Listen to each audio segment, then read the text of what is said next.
Anita Chauhan crouched over a flame in the semi-darkness, flipping rotis by the pale yellow light of a kerosene lamp. Smoke filled the shed and wafted into the cool, moonlit forest. Chauhan hated the lamp. The fuel was expensive, and adjusting the glass singed her hands. Combined with the burning wood, the risk of fire was great. But her husband, Ganpath Singh Chauhan, didn't like her cooking in the dark. "What if insects crawl into our food?" he worried. Powering India, the appliance that could set back India's climate goals. After dinner she sat at the foot of the bed holding their 2-year-old daughter. Ganpath Singh studied a day-old newspaper by the cold white beam of a flashlight charged from the family's weak solar battery. They fell asleep early, as farmers do in these rugged hills in northern India. But as Chauhan closed her eyes, she felt a glimmer of excitement. The next day, they would get electricity. Anita Chauhan peers out from the kitchen illuminated by a light bulb at their residence at Barnali village in remote Uttarakhand. Vivek Singh, for the Times. Anita Chauhan works clearing the weeds from the apple orchard next to her residence. Vivek Singh, for the Times. Left. Anita Chauhan peers out from the kitchen illuminated by a light bulb. Right, she works clearing weeds from the apple orchard. Vivek Singh, for the Times. 70 years after independence, India is racing to connect thousands of villages to power grids for the first time, a mammoth undertaking that aims to reach more than 250 million people who lack electricity and accelerate the country's rise into the ranks of the world's great economies. The rural electrification drive also seeks to solve one of India's most vexing contradictions, a country known for producing armadas of engineers and high-tech hubs that serve Fortune 500 companies still includes a vast hinterland where children study by flickering lamps, women hike long distances to collect firewood, and men send their cell phones miles away to be charged.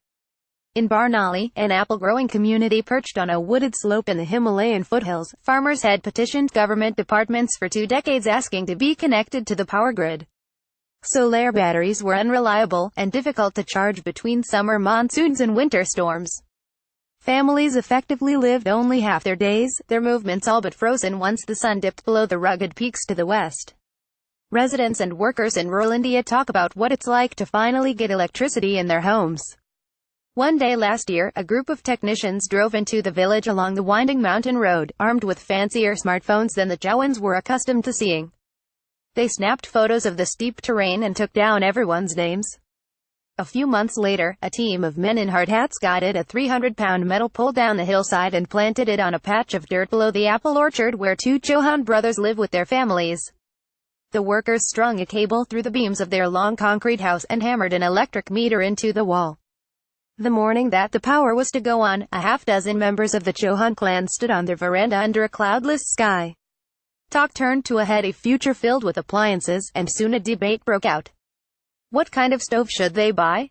How many lamps? Should they get an iron or an electric flour mill? Would the family's older children, studying in a distant town, come home more often if they had a TV? Anita Chauhan was nearly 40. Such a transformation at this stage of her life was hard to imagine. "I really think that light will change everything," she said. An electrical worker climbs a pole unassisted to finish work at Barnali village in remote Uttarakhand. Vivek Singh, for the Times. Electrical workers finish work at the residence of Anita Chauhan in Barnali village. This small hamlet was to receive electrical power for the first time the same evening. Vivek Singh, for the Times. Electrical workers install a meter in remote hamlet of Barnali village. Vivek Singh, for the Times. Top. An electrical worker climbs a pole unassisted to finish work at Barnali village. Left. Electrical workers finish work at the residence of Anita Chauhan. Right. Electrical workers install a meter in Barnali. Vivek Singh, for the Times. Americans think nothing of plugging a cord into a wall at home and being rewarded with a beam of light or the whir of a machine. It was not always that way. It took the Rural Electrification Act in the 1930s to bring power to most farmhouses. In India at the dawn of the 21st century, electricity was far from a given in many cities. School children endured year-end exams without fans or air conditioners, soaking their test sheets in pools of sweat. Women lit gas stoves with matches and families slept with windows open in the summer to let in the slightest breeze. In rural areas, India's central planners had focused on providing electricity for agricultural production, but powering households was not a priority. As India's economy boomed, its predominantly state-run electricity companies struggled to meet the demands of cities while villages fell further behind. The World Bank reported in 2015 that 311 million Indians, one-quarter of the population, lacked reliable power, nearly all in the countryside. India, which has 4 times the population of the United States, can produce one-quarter as much electricity, about 330,000 megawatts, more than half of which comes from coal. Los Angeles Times. As studies have underlined the benefits of universal electricity access, better educational outcomes for children, greater school attendance for girls, lower risk of respiratory illnesses brought on by kerosene use, and increased security, successive Indian governments have promised to bring power to all. In 2005, India introduced a rural electrification plan that included free connections for its poorest citizens and better transmission lines in rural areas. A decade later, with more than 18,000 villages still lacking electricity, newly elected Prime Minister Narendra Modi rebranded the program and pledged $5 billion as part of a push to modernize India's economy. But since 2015, only 1,200 villages have seen all households join to the grid. Officials say the slow pace reflects the difficulty of the task. It's one of the biggest public sector undertakings India has ever done, said Dinesh Arora, a former head of the state-run Rural Electrification Corp, who now leads NITI Aayog, a government think tank. The remaining villages are really the toughest to access. They are on mountaintops, deep in the forests, in insecure areas. In some cases we are the first central government department to reach these places. From Dehradun, the capital of Uttarakhand state, Barnali is 50 miles away as the crow flies, a distance that takes nearly 8 hours to cover by road. It begins in a dusty valley and twists skyward through green carpets of farmland, babbling thick pine groves and hamlets marked by desolate tea stalls. Los Angeles Times. The center of Barnali was electrified in the 1980s, but power was not extended to about 24 houses in the hills above the village, where the Chauhans have farmed a 1-acre plot for generations. Ganpath Singh, his brothers and their wives spent carry and did the toughest work themselves. Their apple crop now fetches $30,000 in a good year, a decent income by Indian standards. But the lack of electricity belied that success. When her daughter Manita woke hungry in the middle of the night, Anita Chauhan, a slender woman with a beaked nose, fumbled in the dark for a flashlight or lantern. In the mornings, to fortify the family for a day's work in the fields, she mixed lassis, Indian smoothies of yogurt, sugar, and spices, by hand, until her forearms ached. At night she milked their cows and, with no water heater, took a cold shower before spending an hour cooking dinner in the smoky wooden kitchen shed. Her elder sister-in-law, Angele, a primary school teacher in a nearby village, sometimes showed up to work only to find a last-minute holiday had been declared. Her students had television at home and stumped her with questions about the news. If there's a bus crash and they ask, "How did it happen? How many people died?" I shouldn't have to ask someone else, said Angele, a stern, broad-shouldered 40-year-old. As a teacher I should have better interactions with the children. Raised 10 miles away in a village that had electricity, Angele struggled to adjust after she married Ganpath Singh's older brother, Bijender Singh, and moved to Barnali. Her 2 sons attended college in Dehradun and came home only once a year. There is nothing here for them, no way to study for exams or relax in front of the TV, she said. They call every day, asking, "Has light arrived?" Several years ago, basic cellular coverage reached the village, but the phones proved more trouble than they were worth. The signal was spotty, and to recharge a battery usually required trudging 20 minutes down into Barnali to plug into a socket. There is no point in raising a family here, said Anupa Rawat, a 45-year-old mother of 2 who lives below the Chauhans. Her sons worked outside the state for much of the year and, when they returned in summers to help with the apple harvest, spent nights in the village with friends, falling asleep to cricket matches on TV. I'll be relieved when light comes, Rawat said. Someone looking at this place from far away wouldn't even know there was life here. It's like we don't exist, until now. Ashmohan Chauhan stands under an electric bulb after his house in Barnali got electricity. Vivek Singh, for the Times. A technician climbed up a silver and yellow electrical pole above the Chauhan's farm, his polo shirt flapping in the wind.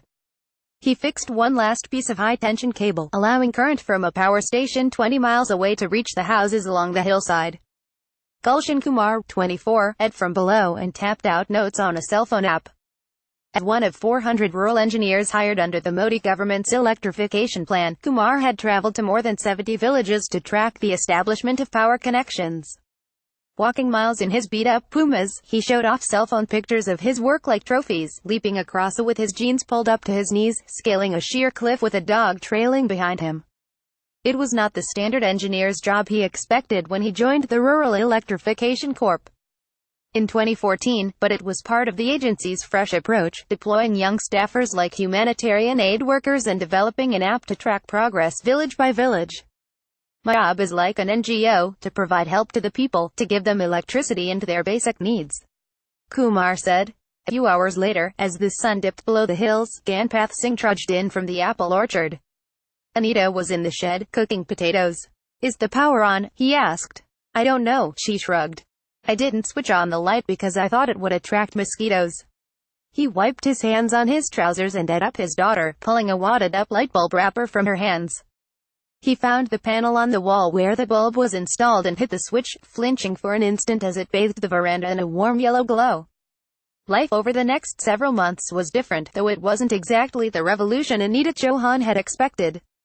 The family bought a few simple appliances, a hand mixer, an iron, a small electric stove with one burner. It took less than half an hour to make dinner now that she didn't have to collect wood or start a fire. Their solar battery, housed in a plastic case the size of a toolbox, conked out yet again, and for once they didn't bother having it fixed. Ganpath Singh sped up work on a new family house on an outcropping above their current dwelling, drilling power sockets into the concrete walls in each of the 3 rooms.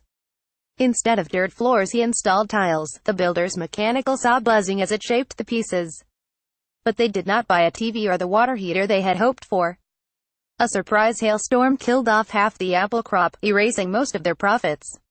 Over time, they saw the electricity supply could be just as unpredictable. During heavy rains in July and August, the power sometimes went out for days. In September, they spent more than 2 weeks in the dark. Arun Kant, an official with the state power company, said a fallen tree knocked out a transformer in the forest during the rough weather. Chauhans went back to using firewood and kerosene, but their supplies nearly ran out after rock slides blocked the roads. Frustrated, the youngest Chauhan brother, Bharat Singh, threatened to lead villagers on a march to the local utility officer's house. Then, one day, their lights worked again. "These electricity officials are extremely corrupt and incompetent," Ganpath Singh said. "In the cities, there are big requirements for power. Here we just want a TV or read under a lamp."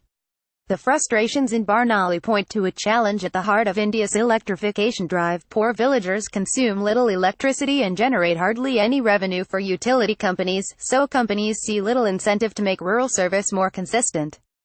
Utilities feel there is no financial case for extending the grid to areas where the ability to pay for electricity doesn't exist, said Kartik Ganesan, a research fellow at the Council on Energy, Environment and Water, a New Delhi-based research organization. But many surveys indicate rural India does have an appetite to pay for it, because they pay more for services like kerosene. So the question is, are you able to deliver a system that is reliable enough that I am willing to pay? Still, even patchy electricity has brought villagers closer. Many evenings, the Chauhan brothers gather in the clapboard bedroom of their neighbors, the Rawat TV. The $130 analog model had been the Rawats' first purchase after the power came. Anupa Rawat bought a small mixer to make chutneys. Some nights she stays up late knitting by the light of a lone bulb above their doorway. "We don't need much more than this for now," she said. "We managed without machines for all this time." The happiest change, she said, was that her 2 sons now slept at home, in the room next to their parents.